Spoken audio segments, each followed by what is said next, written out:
नमस्कार दर्शक मित्रों, आप देख रहे हैं जीपीएमसी न्यूज़ 24/7 लाइव। હિંમતનગર ટાવર ચોકમાં હિન્દુ હિત રક્ષા સમિતિ દ્વારા જાહેર ધારણા કાર્યક્રમનું આયોજન કરવામાં આવેલ હતું, જેમાં હિન્દુ સમાજને લગતા વિવિધ સંગઠનોના અગ્રણી તથા સમાજના અગ્રણી સજ્જનોની ઉપસ્થિતિ હતી, જ્યાં બાંગ્લાદેશમાં ચાલી રહેલા હિન્દુ અલ્પસંખ્યકો પરના અત્યાચારો અને ઇસ્કોન સંતોની ગિરફ્તારી વિરુદ્ધ શાંતિપૂર્ણ પ્રદર્શન અને રેલીનું આયોજન થયું હતું। રેલીના અંતે આરડીસી કૃષ્ણા વાઘેલાને રૂબરૂ તથા કલેક્ટરશ્રીને આવેદન આપી સરકારશ્રીએ આ વિષય અંતર્ગત કડક પગલાં લે તેવી માંગ રજૂ કરવામાં આવી, જેમાં બાંગ્લાદેશની સરકારને હિન્દુ અલ્પસંખ્યકોને સુરક્ષા આપી તથા ખોટી રીતે ગિરફ્તાર કરેલ સંતોને મુક્ત કરવા માટેની રજૂઆત કરી।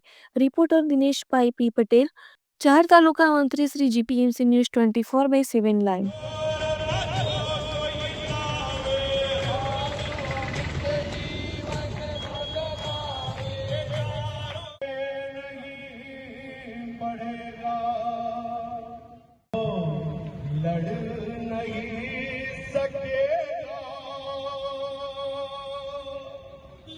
आगे नहीं बढ़ेगा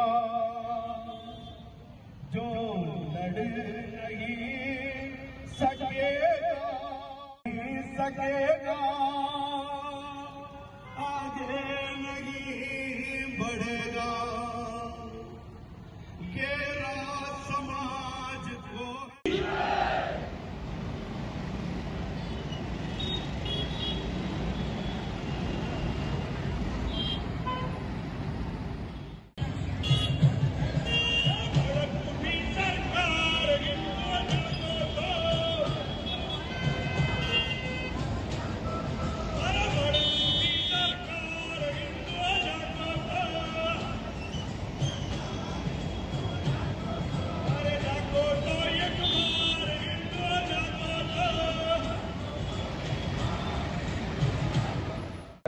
જે કૃત્ય પણ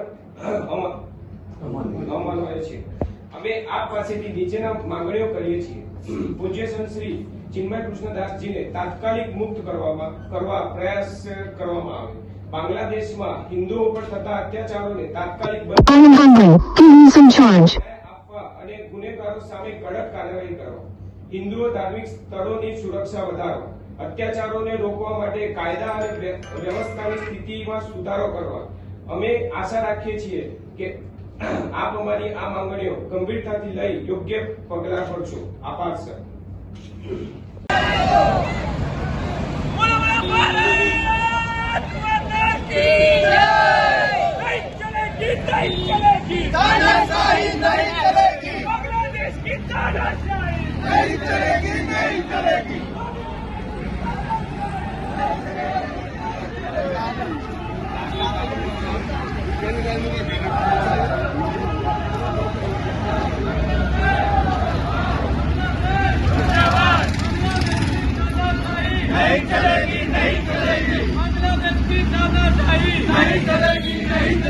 जनते मंदिर करे पुकार, भूल न जाओ अत्याचार। नहीं चलेगी, नहीं चलेगी। भारत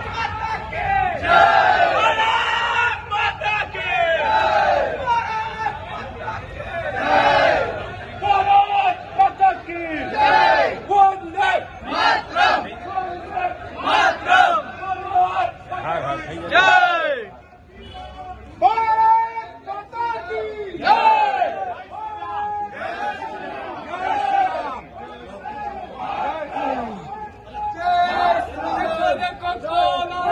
वंदे मातरम, वंदे मातरम,